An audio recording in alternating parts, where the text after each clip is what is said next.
Welcome to your reading, Pisces. I am Carrie Koss, medium and mentor.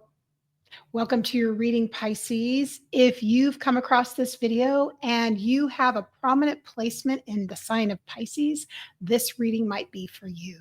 When I say prominent placement, I want to let you know that can be sun, moon, rising, but also something predominant, such as Mars or Venus. The other thing you might want to consider is your north node in Pisces, or is your midhaven in Pisces. So we don't want to limit it ever to just the sun sign. My name is Carrie Koss. I'm a medium and a mentor, and I'm so excited to do this reading for you today. This is definitely going to be an in-depth reading, Pisces, so you want to make sure to save this so you can watch it later as well. I'm going to be looking at 6 different areas of your life and pulling cards for you. So what we're going to be looking at is messages from spirit. That could be your spirit guides. Also, it could be your higher self or just the divine. We're also going to be doing an energy check for you just to see where your energy is in this now moment. The next card we're going to be looking at is your manifestations. What are you working on? Are you trying to manifest a job? Are you trying to manifest a relationship? Are you trying to manifest better wealth? Things of that nature. So I want to let you...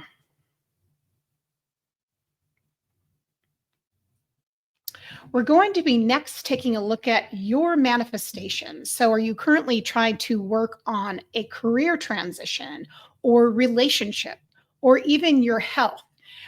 I want to let you know that I also do a card pull for wealth, and that is its own card because so many of us right now are working on manifesting the law of attraction and bringing more wealth into our lives. But we're going to also really shed some light on where you might be blocked in this area. The next card we're going to be pulling is where are you right now on your spiritual path, where you might be hindered and where you might be moving forward quickly and what's coming through. And then the final card will be from your ancestors. Now, I consider your ancestors anybody in your family line who's in the spirit world. This could be a loved one that you know yourself, either parent or grandparent, friend, even a sibling, but also can be your further back ancestors. You know, our ancestors are really here around us all the time. And most of the time, you know, they're coming forward to me during my private readings. So they like to get to know you. So I'm going to bring forth a message from them. So I'm going to go ahead and shuffle the cards and we'll get this started.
All right, so I've taken a look at all your cards and I've felt into the energy of what you need to know moving forward, Pisces. And so let's get started. So the first one, again, is this is a message from spirit, and we're getting the 4 of Cups. For me, if you'll notice, right, this girl has this umbrella over her head, but she looks pretty forlorn, and as though even though she has this wonderful bird protecting her with the umbrella, she's still in the mood of feeling remorse, sadness, sorrow, but also dejected. And so, one of the things to know is that our spirit guides and our higher self, and for that matter, the divine, really want us to really want to let us know that they are holding space for us. And if we are in a process of difficulty with our human experience, we feel challenged, we feel disconnected, dejected, and as though things aren't going the right way for us. The thing to let you know is that your guides and your spirit team really want to say that even when you feel that way, they are still always with you, and to also to lean into them more when you feel as though you need help. For me, this card really represents feeling disconnected from what is good in your life and emotionally as though you're on your own. A really easy thing to do is what they're showing me is to just open up your energy and imagine that you're just being open in who you are, opening yourself up and just saying, I need a little help and guidance now. Can you come in close to me and give me some life path direction? And our guides are with us all the time anyway. If we push them away, that's really on us. And so opening ourselves up and saying, come in close to me, may I have some help, is completely natural. And it's what they want to help you with. It's what they really, their purpose is. So be sure to think about that if you're feeling disconnected. The next thing we're doing is an energy check. And this is what I felt pretty excited about. The Three of Pentacles, an energy check for me is how are you feeling body, mind, and spirit with yourself in your own energy? And the nice thing is you're working on this. The Three of Pentacles has that arch, which really shows a level of protection and working together. You're trying to understand the different parts of yourself. You're understanding what's going on for you in your mindset. You're understanding what's going on for you physically. And you're also trying to get in alignment with your spirit, with your intention, with your purpose. And I want to say, although this is difficult, and there's growth involved, and you're definitely feeling like you're going through an expansion, which is the number 3 as well. This is a nice, steady card. Because of it being in the earth sign of Pentacles, it shows that you have a foundation beneath your feet on an energy level. So very promising. Next, we're looking at your manifestation. And this is where, again, I think probably some of the frustration is coming that we saw with the Four of Cups card of feeling disconnected and dejected.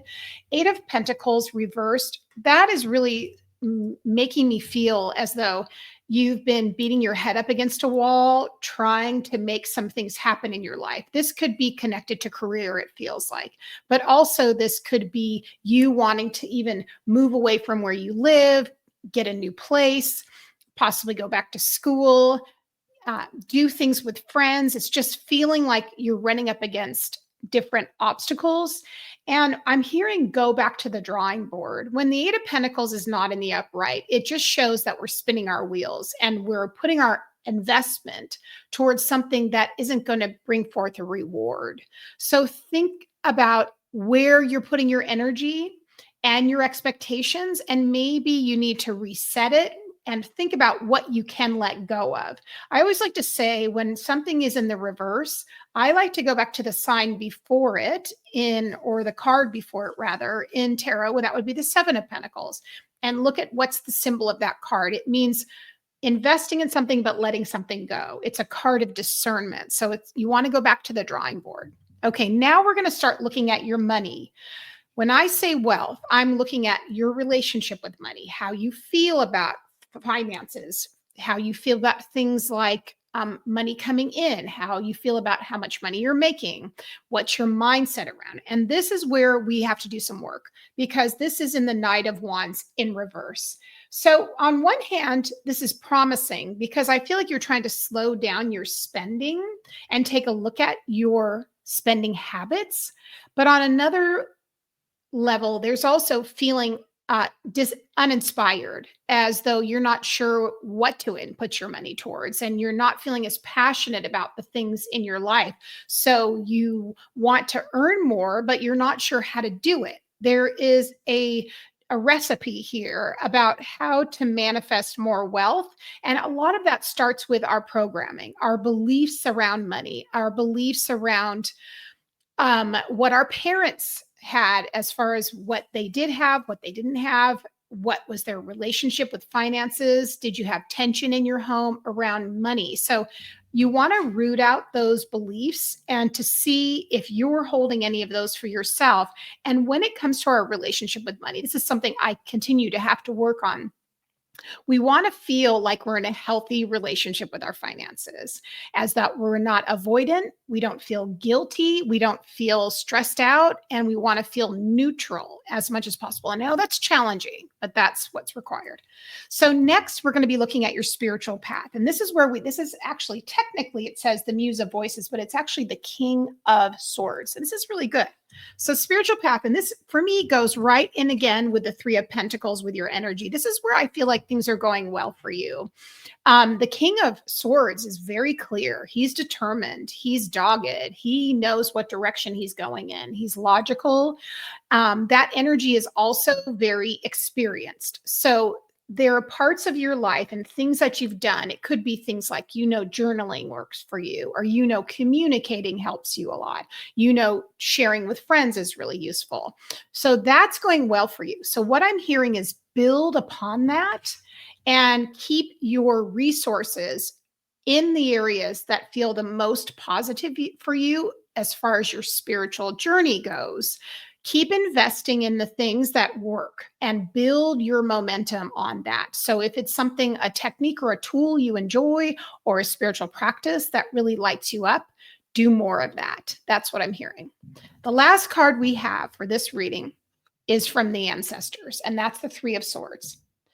And you'll notice here that he's got the top of his head is off, and he's got all these little birds coming out. The Three of Swords, the swords themselves, if you look at the traditional meaning of the Three of Swords, it's swords that have been in there a while in the heart, right? And so what we're looking at here, especially with ancestors, we're looking at past time pain and how things have carried down through your ancestry. So there is a real thing that is called ancestral healing. And this doesn't have to be complicated, but this is just like what we said when we went to the money aspect of things.